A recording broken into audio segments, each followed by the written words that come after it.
no other.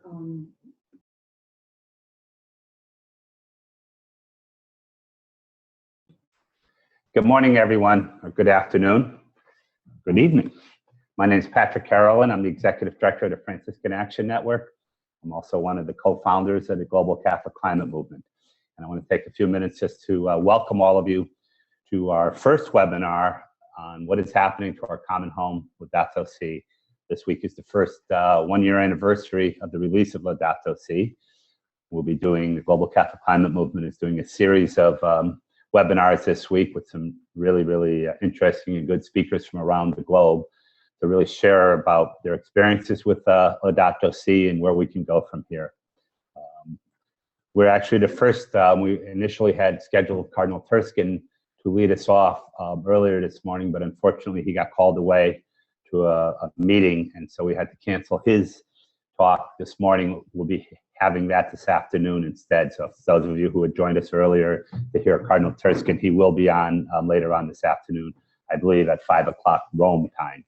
Y'all can figure out what time that is for you. I want to just take a couple moments and start us in prayer.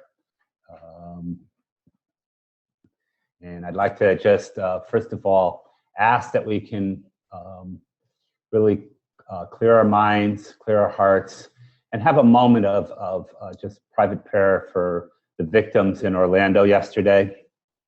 And ask that God open our hearts for forgiveness, pray for those who were affected, both those who were shot and those who were there and saw what was happening.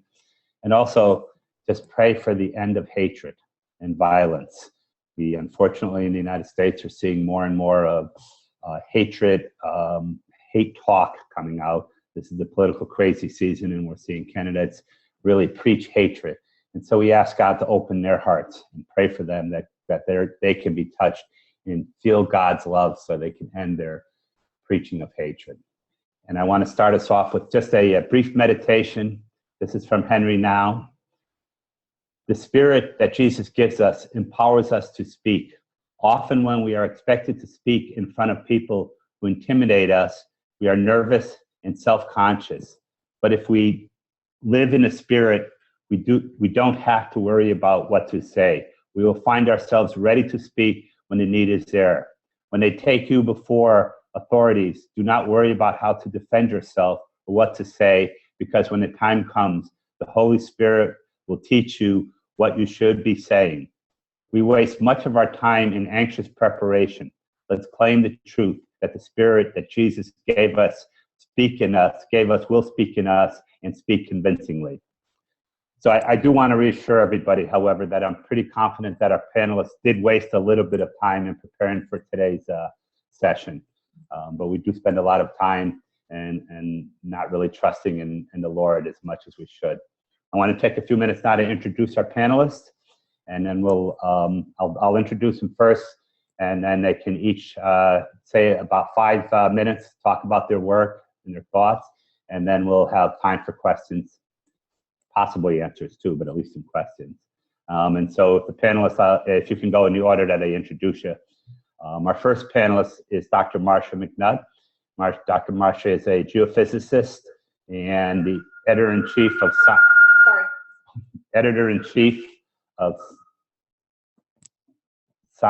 Science and editor-in-chief of Science.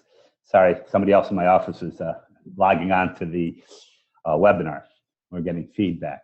So Marcia is the editor-in-chief of Science in June 2013. Prior to that, she was director of the U.S.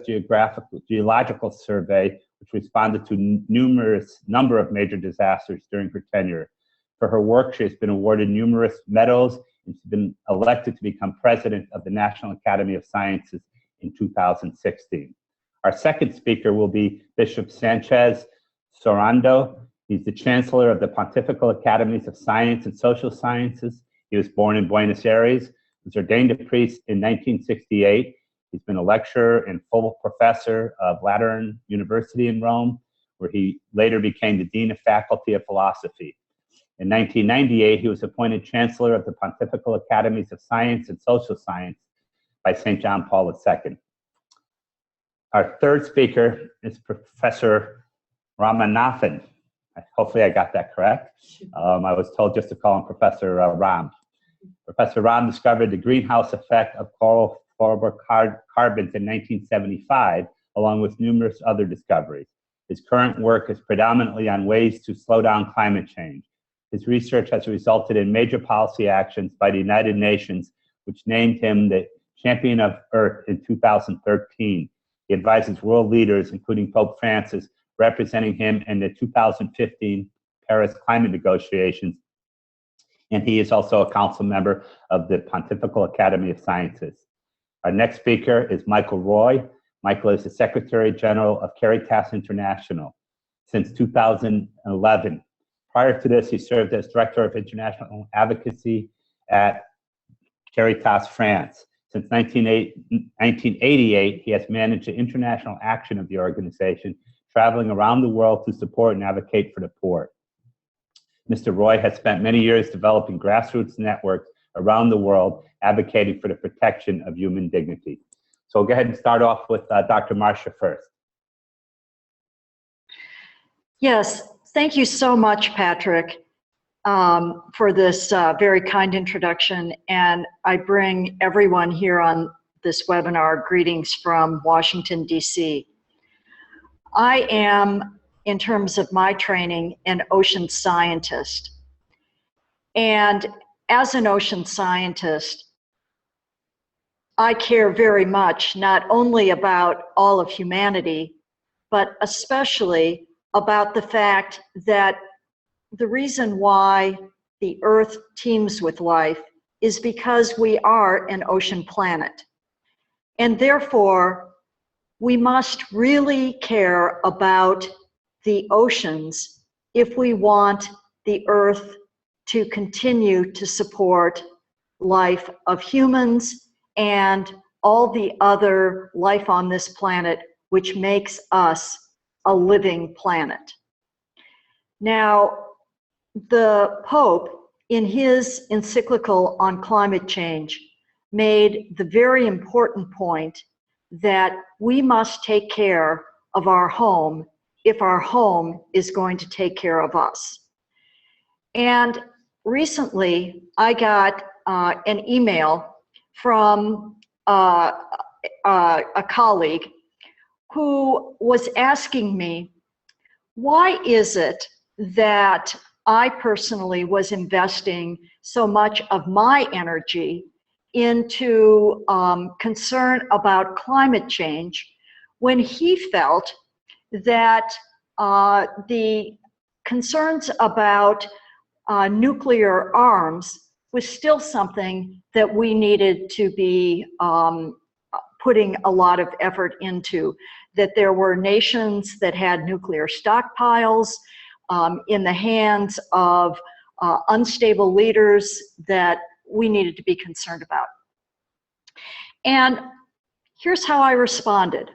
I said, absolutely, we need to be concerned about the continuing nuclear arms problem. But I said, think about it this way. Climate change can be thought of as a whole series of nuclear warheads that are very slowly flying towards our planet. A cluster of nuclear bombs that we can see in the distance heading towards our planet, and that every inch of our planetary home is going to be hit by one of these nuclear warheads. But right now, we don't know which part is going to hit first, how hard it's going to be hit, and exactly what the impacts are. All we know is that there is no part of this planet that is not going to feel the impacts of one of those warheads. And even worse, we have many people and many leaders on this planet that are denying that those climate change warheads are even on their way to hit us. And I said, that is exactly why I am putting so much of my personal effort into concerns about climate change. I think that in the case of the nuclear threat, people do agree unilaterally that nuclear threat is real and that we need to do something about it. But the problem with climate change is that too many people are not taking it seriously, and we as yet are uncertain of which are the first people that are going to be the most seriously affected. We know it's probably island people, we know it's polar people, but exactly who are the first and how seriously they're going to be affected is still to be determined. So this is a big problem for all people of the world. So thank you very much.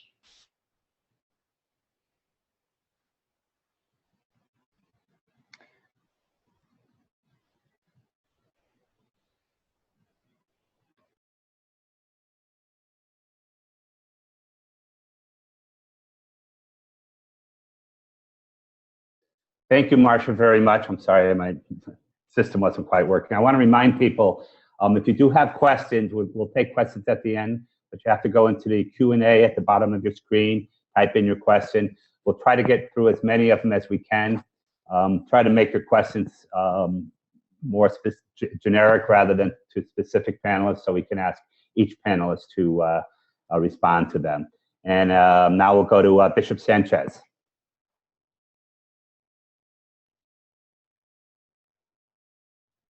Bishop Sanchez? Hello. I am here. Hello to Ram and to the other panel.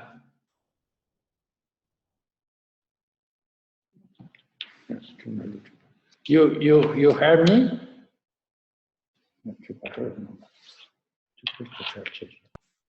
Yes, we hear you. We hear you very clear, Bishop Sanchez.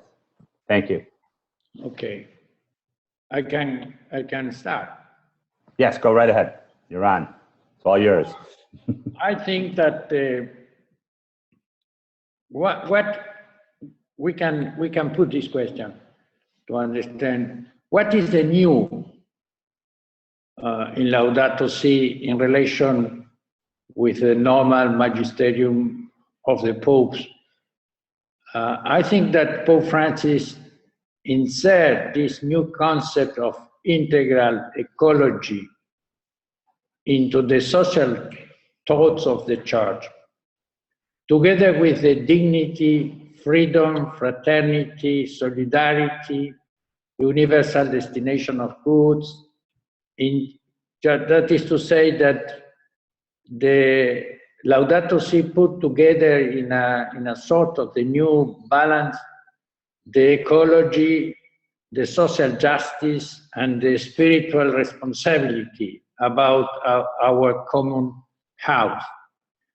And after to use the font of the Bible about the fundamental idea that human beings are some responsibility about the universe, and because the human being is the steward of the creation and also of the Pope in a new form and a new interpretation about the history, about the origin of the creatures, but also about the end of the creation, that is more in a new perspective. We can say in some sense that taking account the evolution, the idea of evolution, he goes to the adoption of the more important dates of sciences, of natural sciences. And because we comment today the first chapter, for me it's very central, the idea that is very clear in the paragraph 23, that say that a very solid scientific consensus indicate that we are presently a disturbing warming of the climate system. And he goes on to affirm clearly that in recent decades, this warming has been accompanied by the constant rise in the sea level, and it will appear by the increase of extreme weather events, even if a scientific determinable causes cannot be assigned to each particular phenomenon. And this is the introduction. And of course, as you know, many scientists find climate change fingerprints in many French floods and in others.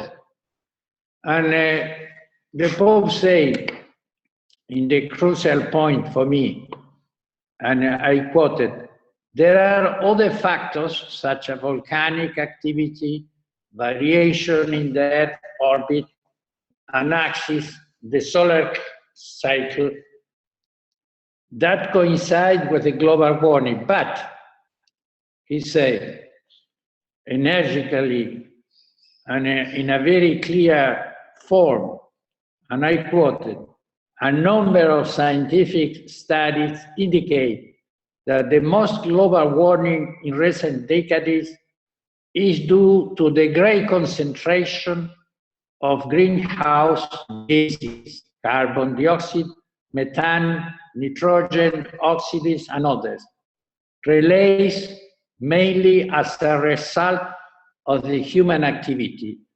This is the central thesis, we can say, that is supported, the Pope say, scientific studies and the scientific community, but we can say that this is also the thesis of the Pontifical Academy of Sciences, and the Pope maybe take this from the Pontifical Academy.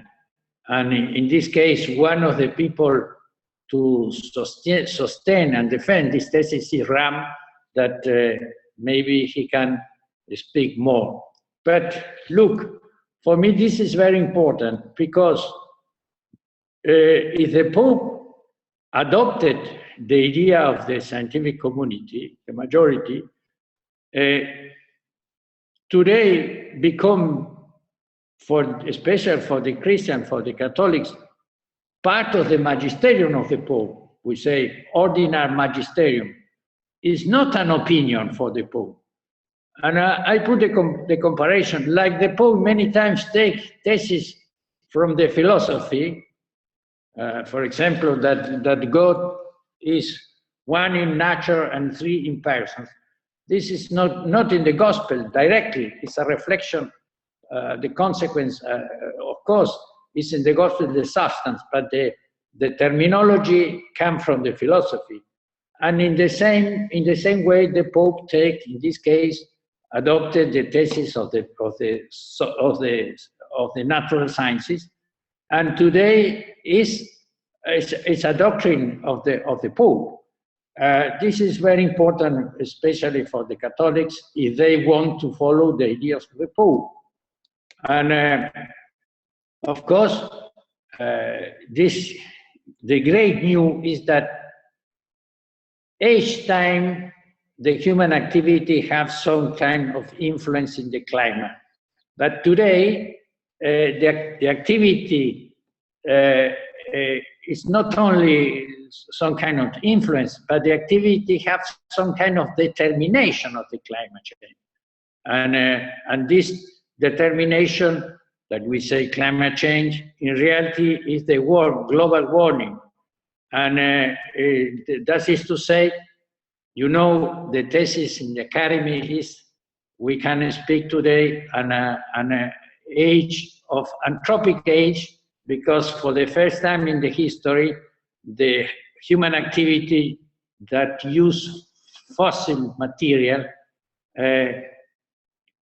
produce this change in this global warming.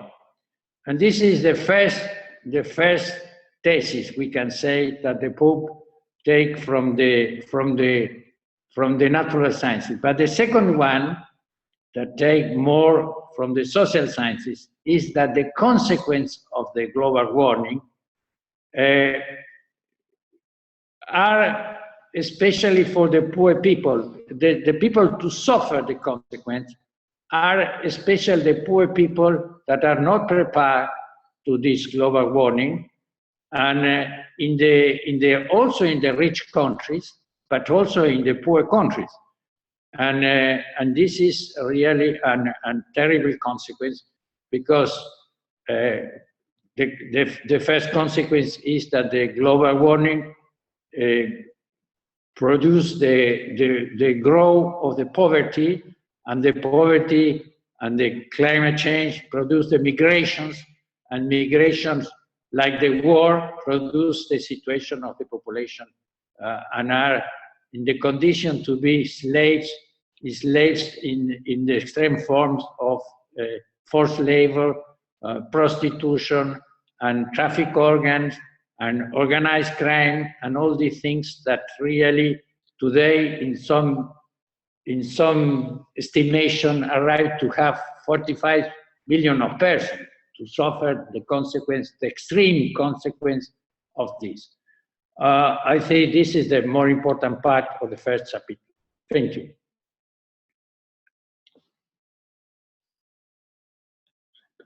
There we go. Thank you, Bishop Sanchez.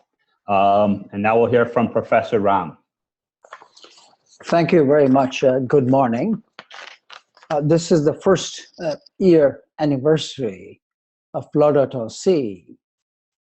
And as a scientist, we've been working on this problem for the last 40 plus years. We consider this document as really truly an authoritative and a classic document in talking about climate change. First, in its very first paragraphs, it documents the underlying scientific causes of climate change in a really scientific, rigorous way. It's one of the few documents which links air pollution with climate change, simply because the sources which cause air pollution, like fossil fuel combustion and biomass burning, also causes air pollution. So why is this so important? Every year, air pollution kills 7 million people, mainly women and children suffer from this. And the thing about this is that about 3 billion of us are so poor, they can't, afford clean fuels. So they rely on burning firewood and others for cooking. And about 40% of the 7 million deaths happen among the poor. Very few know about this. So this is, in fact, the 7 million deaths is one of the bombs which our first speaker, Dr. Marcia McNutt, spoke of. The third point about Laudato Si, it's one of the very few, if not the only one, which pinpoints global inequality as the underlying cause of environmental degradation. Just to give you one example, 60% of the global warming pollution is caused by the top 1 billion people, the wealthiest 1 billion. And we all know the worst consequences of air pollution and climate change would be experienced by the bottom 3 billion or the poorest 3 billion. So Laudato Si is exactly right in pointing out the global inequality and its impact on environmental degradation. So just to conclude on the chapter 1, in my view, its most profound statement deals with the so-called integral ecology. Our Chancellor Sánchez Sorondo already talked about this.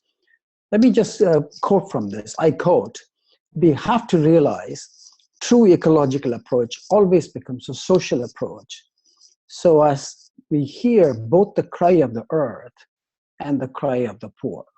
Again, I want to point out, we have left behind 3 billion people, mainly in villages. and they're going to suffer the worst consequences of climate change. So let me just reflect for a few minutes. It's about, it's exactly the anniversary. So what has the Laudato Si, what is its impact?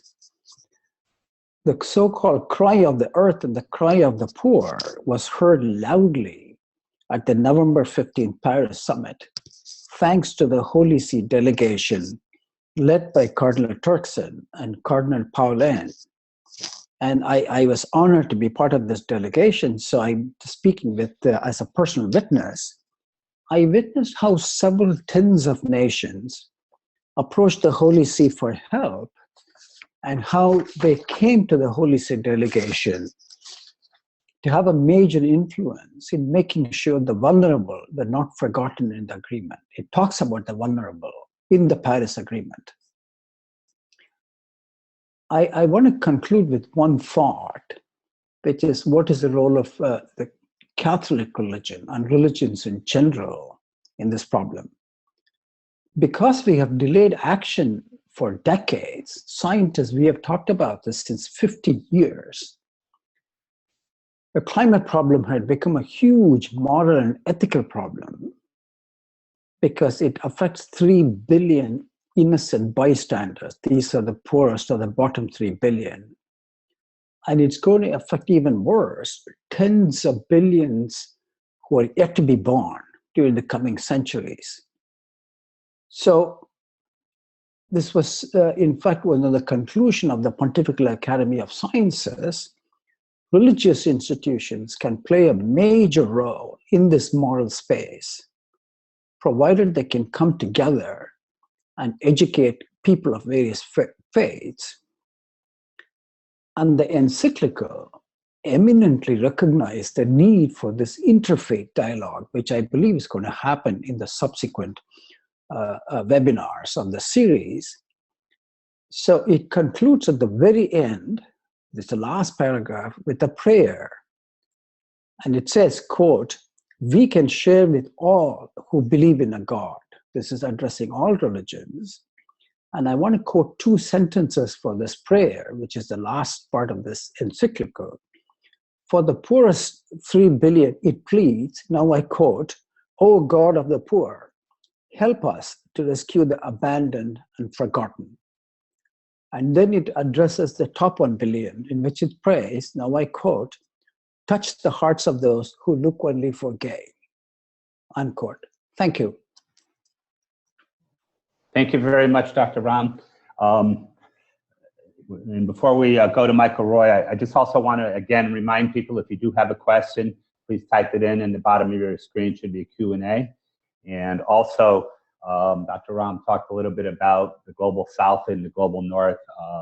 If you haven't seen, we produced a video last year called Dear USA Catholics, and it's Catholics from the Global South really pleading with Catholics from the Global North about doing something about climate and how it's affecting. It's a very powerful video. So you can go onto the Global Catholic Climate Movement website and get a copy of that and share it with everyone in your communities. And now we'll move on to Michael Roy.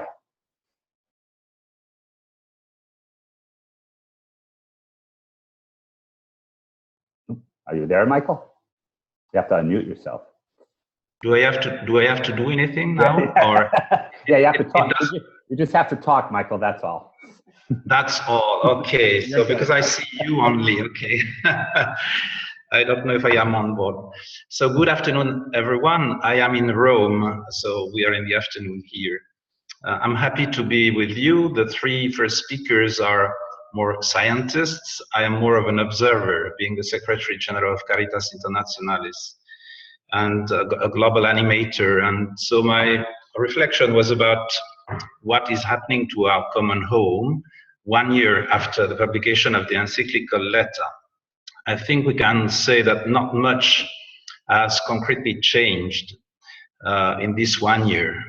And so it seems that reactions are and will be very slow when at the same time Pope Francis, in the last paragraph of the first chapter, was speaking that we were saying that we have reached a breaking point. he speaks of rapidification in this first chapter, but we see that the reality is very different from what technical and technological improvements are leading to. So a kind of deception, you can say. But at another level, a lot actually has changed thanks to this encyclical, especially in the perception and the consciousness by people of what is going wrong in the world. So at least at that level, and we've seen some effects. Professor Ram just said that in Paris, at the Global Climate Summit, there was an impact, and we witnessed it as well. We did witness as well the impact on the last steps before the promulgation of the Sustainable Development Goals in New York in the summit of September. And I can also witness that it has had a lot of impact on many people. Today, Pope Francis addressed the executive board of the World Food Program. I was present, and 120 people, and you can say that his vision and his warning that he gives there is listened and appreciated by all. I can even add that it has helped in bringing faith-based organizations, religious organizations together. And we had such a meeting yesterday and again at noon today with faith-based organizations from around the world to work with the UN, this time on food and agriculture, as faith-based organizations. So I can see some steps forward which have been probably to which Pope Francis has given a push. The analysis of what is happening, I think, is commonly shared. Everybody agrees. Though, as we've seen, a number of powerful and rich people completely refuse this analysis, thinking that everything is a commodity that can be sold as a price value. And again, this morning, Pope Francis said that hunger is not something that can be considered as normal. And he invited us to denormalize it. That's a new word in the social teaching, probably, denormalization. I think the second thing is, there is a strong resistance to change, but we know that we have to change. And the most difficult probably is to change one's own lifestyles. And we can experience it. So I would say that two things go wrong. One is power and greed. There's a major opposition. Another one is the changing of one's lifestyle, and this is very difficult. I would like to give some examples of what is moving slowly, probably, but moving ahead. In face of this power and greed,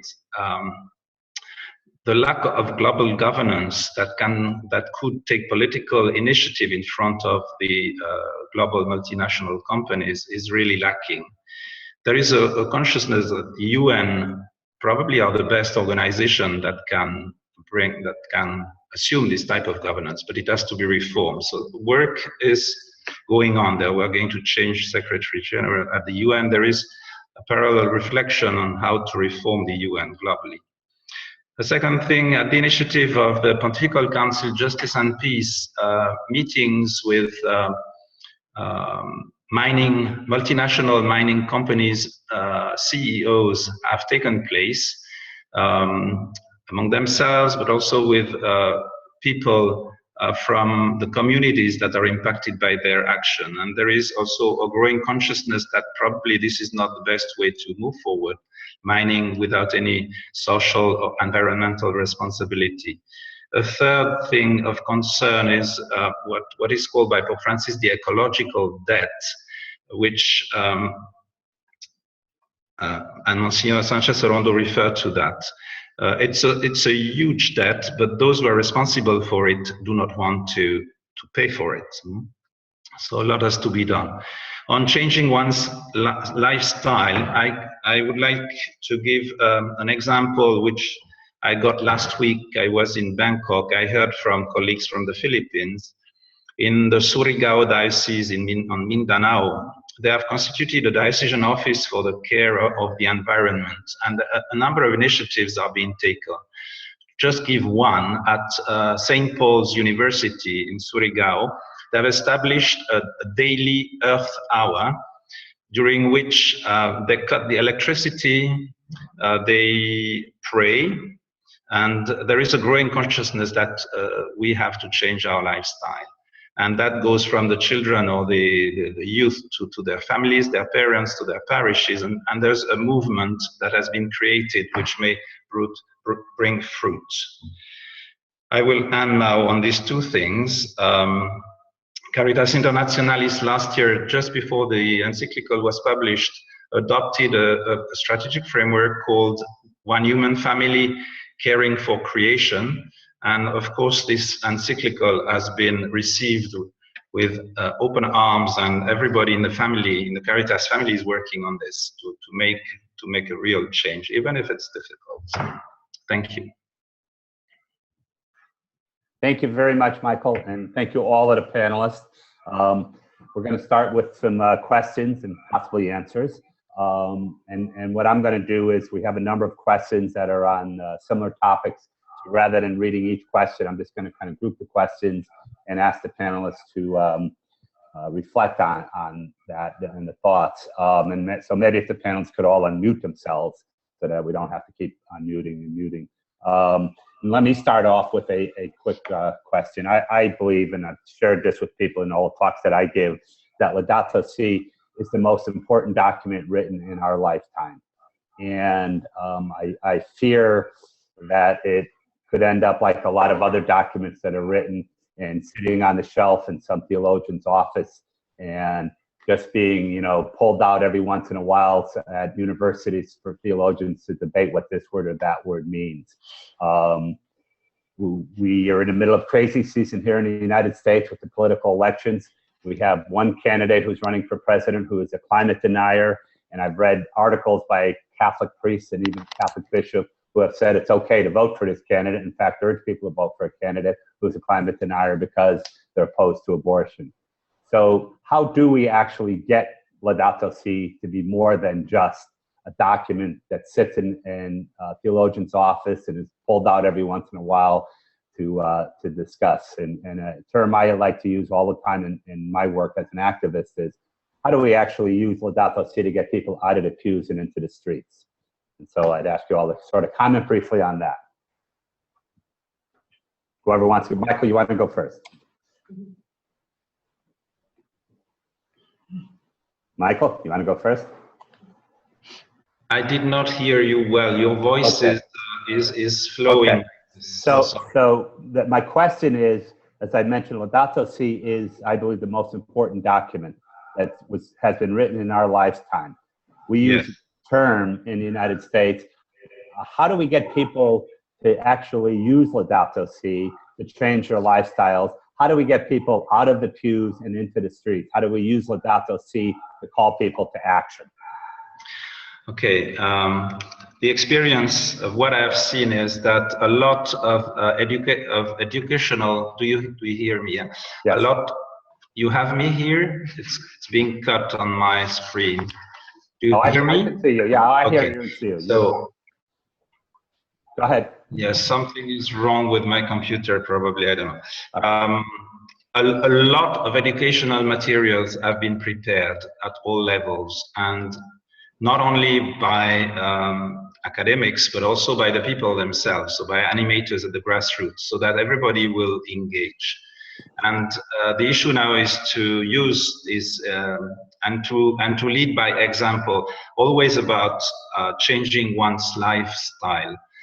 This is maybe looks far from solving the issue, but if we, all of us, individually and collectively, as family, as a community, do not really put our way of living, want to change this way of living, to make it more, less consumption and more in harmony, nothing will change. So I think the focus of what I see has been put on this. Let us change our ways of living.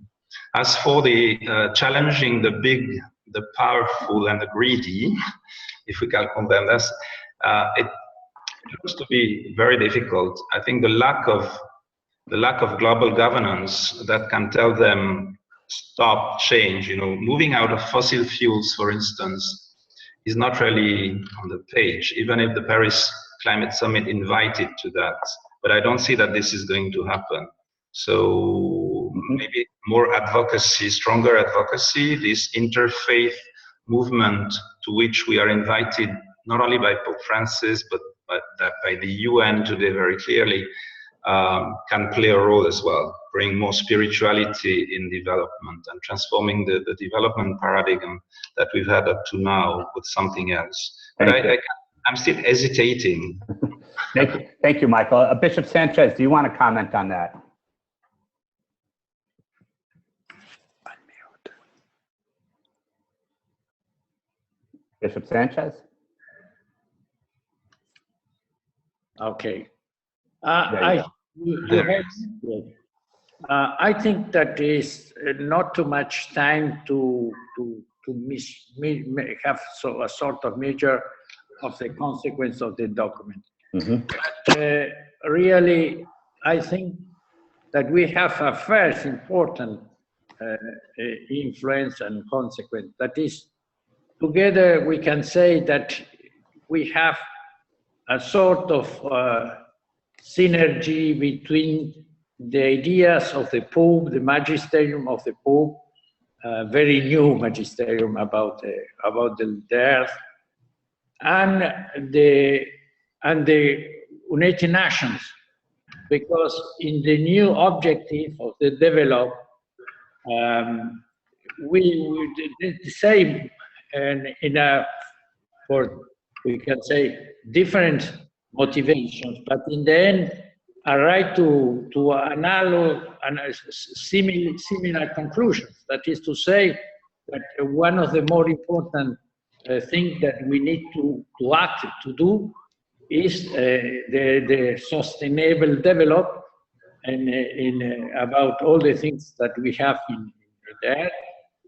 And I think I heard also important people of the United Nations, that the great capital begin to think, look, if we put the money in the oil or in this kind of energy that is not good for the earth, it's better to consider a new form of energy and put the money in this. And I think maybe today we can observe a real change in this, because I repeat, this paragraph 23, if we don't change this energy, it's impossible to change the consequence of the climate change, that is the global warming. And if we don't have the change of the global warming, we really not have a very nice future for the people, especially for the poor people. I think that we hope that there are new things, and we observe some not very big, but some signs of the change. Thank you, Bishop Sanchez. We have a number of questions that came up around the effect of climate change on the oceans, particularly the food supply in the oceans and just the oceans in general. So, Dr. Marcia, do you want to take a stab at that question? Sure. The people who are asking this question, I think, are probably very right to be concerned about the fact that there's a large number of people on this planet who depend upon the oceans for their primary source of protein. And climate change is yet one more threat to that source of protein. Of course, the oceans are already being fished beyond the sustainable level. The recent studies that have been done have been shown that fully 30 to 40% of major fish stocks are being fished at or beyond their sustainable levels. And then when you add climate change to that, what you find is that we push many more fish stocks at or beyond their sustainable level because of the fact that those fish stocks will no longer be able to thrive under the changing ocean conditions. And those changing ocean conditions are, of course, changing temperature, changing habitat, and the entire ecosystem structure that they depend on, including the fact that the food supply that those fish depend on is going to be changing. The krill, the phytoplankton, the zooplankton that they eat will be in shorter supply. So this is going to be a major problem. And when the studies are done, they find that more fish will be harmed by climate change than the number of fish that will be helped by climate change. However, the good news is that there are strategies that we have and that we know about and that are tested and that work, that we can use, that will improve the yield of fisheries if we just use them. And the problem is fisheries are the tragedy of the commons. When we allow unabated fishing and it's unreported, unregulated, unlicensed fishing to happen, then we get the situation we have today. So we just need to use better fishing management practices. Thank you. And Professor Ram, do you want to comment on that? No, I agree with what Dr. Marcia McNutt said. One major thing which worries me is this whole fact that the ocean is getting acidic, and it's going to get a lot worse because if you don't do something about it, the acidity of the ocean alone would become major, if not the dominant source of our concern about fossil fuel pollution. So it has not received much public concern, and we need to highlight that. Thank you. And again, were a number of questions around the issue of nuclear, the global nuclear arsenal, and how has that contributed to the global warming? Professor Ram, do you want to comment on that? Clearly, the nuclear arsenals and the possibility of major nuclear war is an existential threat, just like climate change is slowly becoming to be an existential threat. But the actual nuclear waste issue is not connected directly with causing climate change. There are two separate impact of humanity on our existence. Yeah, and perhaps I confused people by using that analogy of the climate change being like a nuclear threat that we saw coming in the far distance. But the actual truth is that there is no path currently to keep global warming below 2 degrees centigrade that does not depend on continued use of nuclear power plants.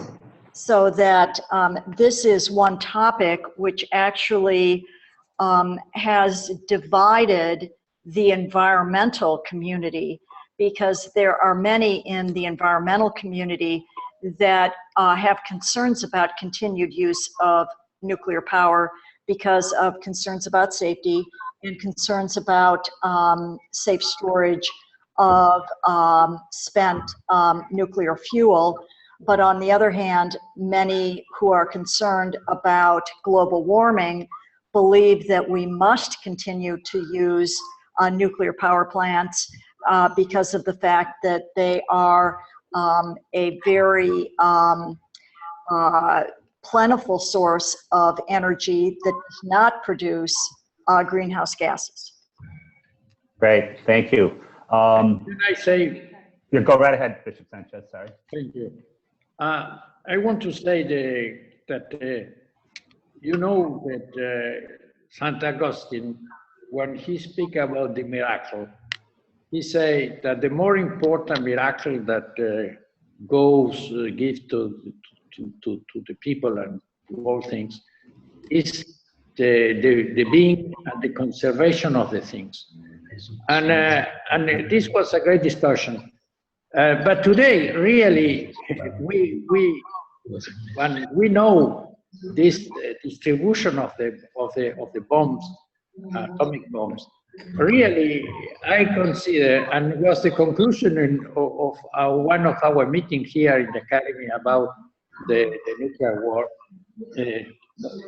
fossil nuclear war, that really the great miracle is that do in these days is the conservation of the earth and our life, and because really it's incredible that we don't have a sort of the accident and have a war by accident, and this is to say that there are another similitude about the problem of the climate change and the war.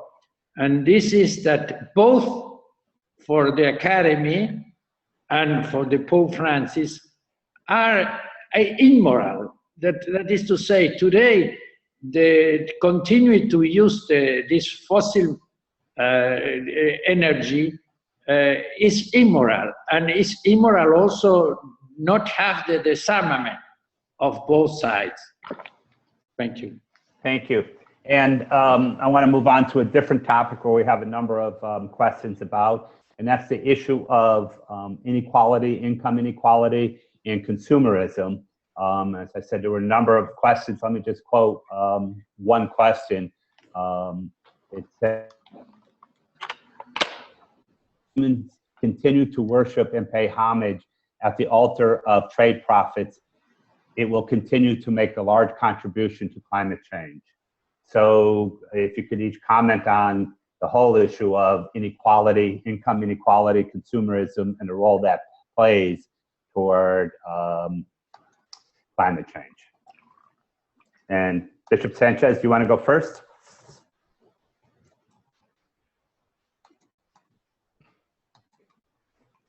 Okay, I can say something that is,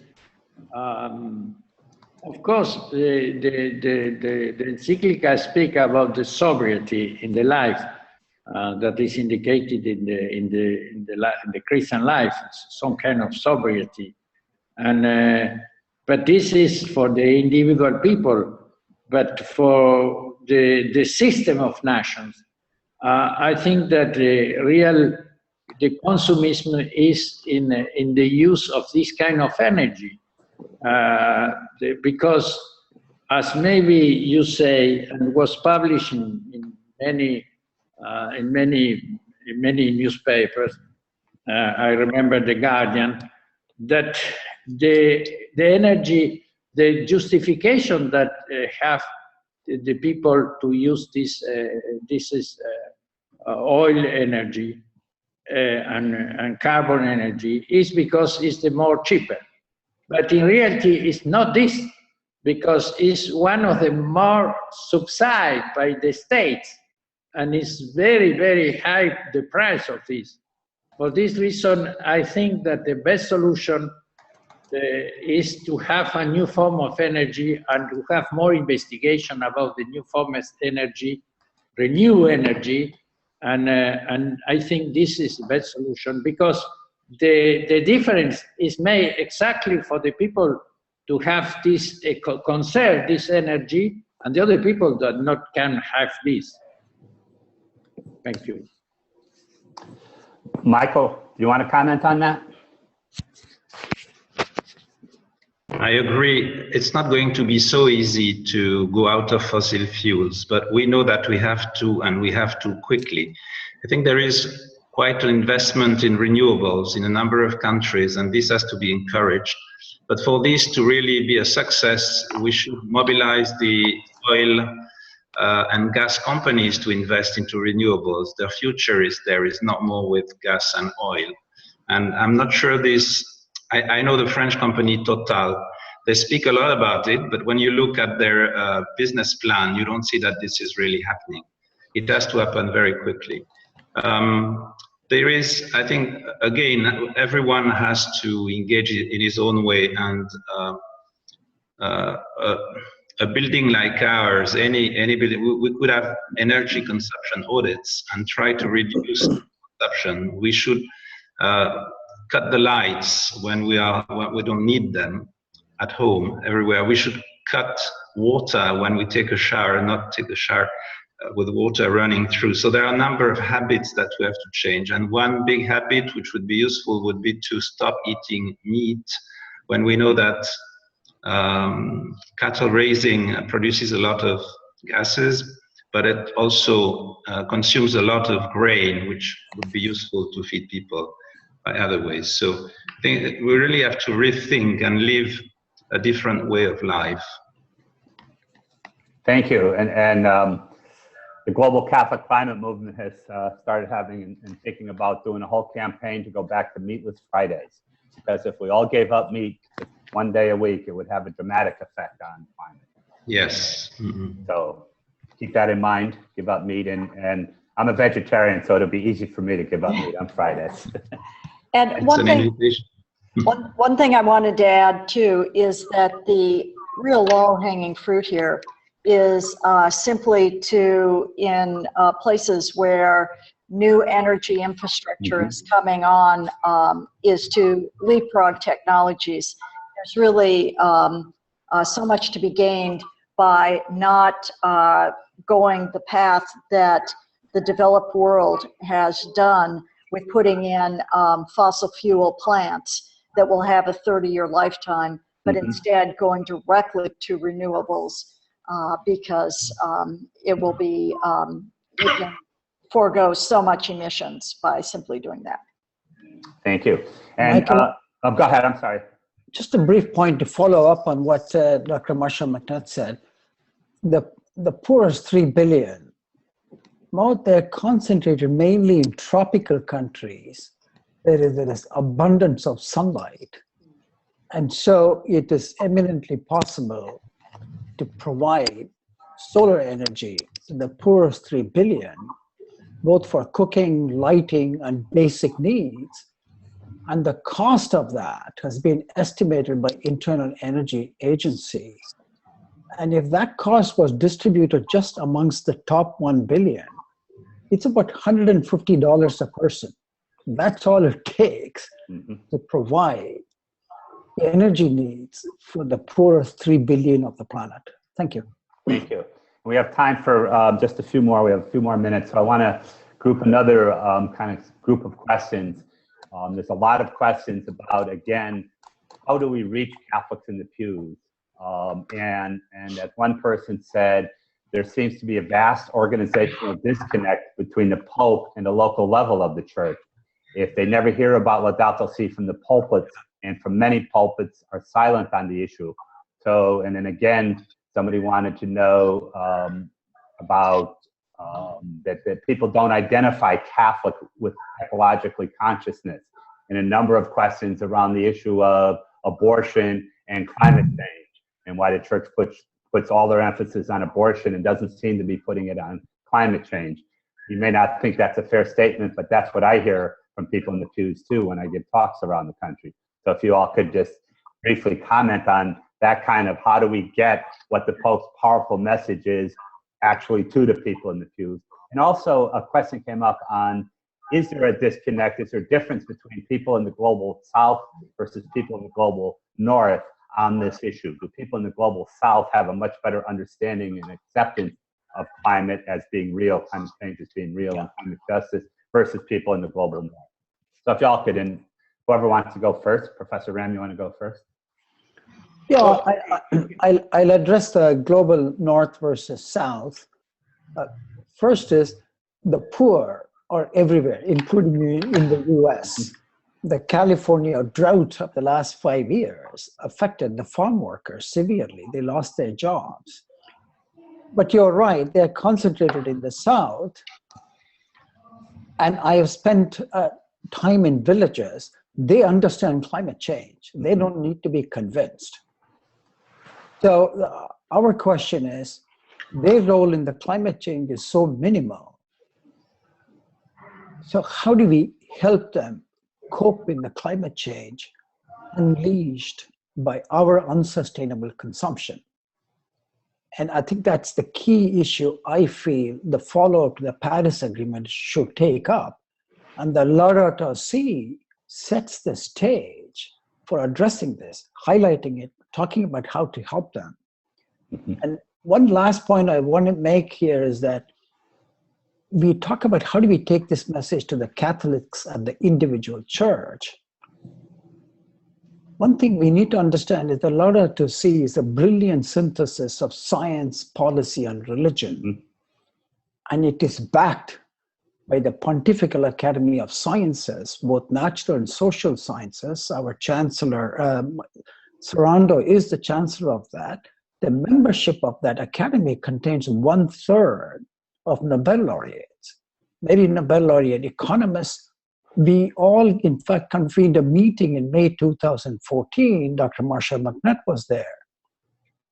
And our conclusions about this inequality, about climate change, is really reflected in the Laudato Si. So hopefully Catholics to understand it has the backing and the scientific rigor of the best science that's available. I hope that will help. Thank you. Thank you. And Michael, do you want to comment? Last few thoughts? Again, between South and North, I think those who have the power in their hands are not really interested. And so you have, as Professor Ram said, poor living in very difficult situations everywhere in the world, and rich living in their own spaces. You know Makati in central Manila, that's a beautiful place with plenty of trees and swimming pools, but just outside you have slums. And those who are inside this protected area, they don't mind about what is going on outside. So it's really an ethical issue. We live in a secularized world where materialism and consumerism is strong. Until we change this perspective, I don't think we are going to succeed very easily. So there has to be a lot of pressure. On the education side, which was another question, the USCCB, because I think a number of you are in the States, the USCCB has published a Laudato Si guide, and I think you should go on their website and you will see that that can go down from nation to states to dioceses and parishes quite easily, and you can work on that basis with your own communities on it. Thank you. And Marcia, do you want to comment? Yes, I agree that this this era of this inequality and the moral imperative to act is one of the strongest parts of the Pope's message. And in fact, I think that's why it has resonated with so many people. He was the first to step forward and say, this is not just about saving the planet. This is a moral obligation that we all have. And in particular, this is about the fact that those who are most going to suffer are those that have done the least to create the problem. And all of us as moral human beings have to step up and do something about it. And I don't know anyone who has a heart. And let's face it, as scientists, I think we were accustomed to trying to talk to people's heads. And the Pope taught us, no, we have to talk to people's hearts. And I think that's what we're doing now. Thank you. And Bishop Sanchez, if you could give us a few last thoughts and then close us with a prayer. But before you do that, I just want to thank all of our panelists. I thought you did an excellent job. It was very informative. And I really want to thank all of our participants who came on board. I apologize we couldn't get to everyone's questions. We had a lot of questions. I did try to group them as much as possible. And I urge all of you to join us in the rest of our webinars this coming week. Go to the Global Catholic Climate Movement website as well to find more information. I did post in the chat column the link to the video I mentioned earlier. And so again, thank you all for participating. And Bishop Sanchez, if you could, a few last comments and then a closing prayer. Thank you. Okay, but also I want to say something about the first question.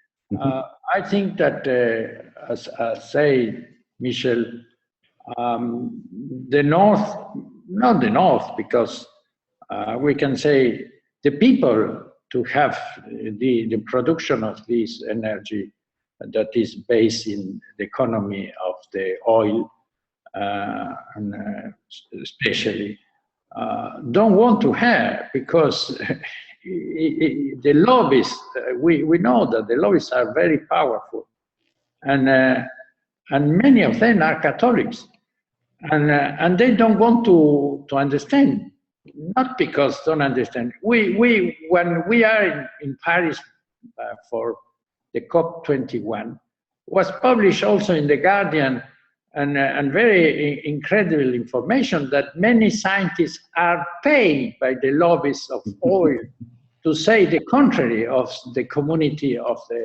majority of the community of scientific people, and in a very high praise. That is to say, it's not a transparent action that they do, and many of them are Catholics. For this reason, I say that this is magisterium of the Pope. I insist this because in many of the meetings that to comment the encyclica, people that follow these other lobbies say that it's only the opinion of the Pope. I think that we need to remark that it's not only the opinion, it's an ordinary magisterium, and the Catholic people need to follow this. If they don't have any reason, real, serious reason to, see, the only reason is to conserve the money or to conserve this enterprise. This is very important for me, this question. And I agree that also maybe the Pope needs in the future to synthesize the document, because 200 pages is not easy to be explained in the parish and to understand many of the parish in the different parts of the world. And maybe we can make a synthesis, but it's important that the synthesis was made directly by the author of the document to have the same authority of the document, and to put very, very in the central, the more important part. And I think that this is the idea of the Pope to do. I think so. And this is for the other question. But yes, of course, the Pope all days explain about the misericord, as you say, and say that this is the more important attribute of God. And his proposal, and he said for the beginning that he want to follow the gospel of the Beatitudes, the gospel of the Beatitudes that say that blessed is the poor people, the poor in spirit, according with the Matthew of 5, the gospel of Matthew, and the blessed are the people to want the justice, to suffer the justice, to work into the peace, and this the sufferings in the end that are in the center of the Beatitudes. This is the new rule. We can say that the Pope wants to the Christians, that is the rule of Christ, and to the Christian to follow. And all these things come from the head, from God, and if the first attribute of God is the misericordia, and for this reason he also do this year of the Holy Year to show the misericord of God, and each time he tried to do and to show the different form to be compassive, to be misericord. I think this is the central, the more important thing that he wants to show to all people, also with personal life. That's you know, this is completely consecrated to the people, and is like, say, Catherine of Siena, that he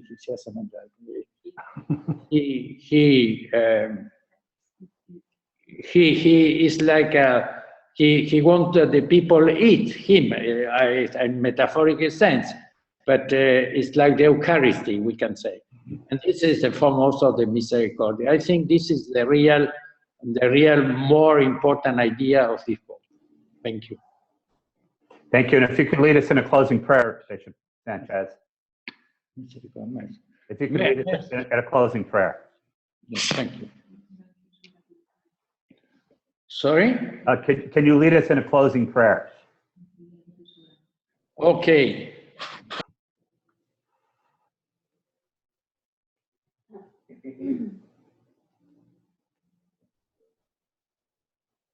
Nope, I think you muted yourself. That Lord give us, that is the Pater, and to ask for all people the bread of 8 days, and this bread that be the physical bread, but also the spiritual bread of the good ideas and good practice to follow the beatitude of the gospel. Thank you. Amen. And again, thank everyone. Thank our panelists.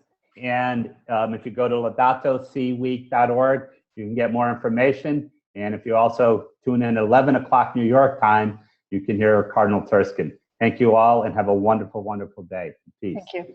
Thank you. Thank you. Bye. Bye all. Bye. Misericordia. No se dice misericordia. Pero ¿por qué no me corta?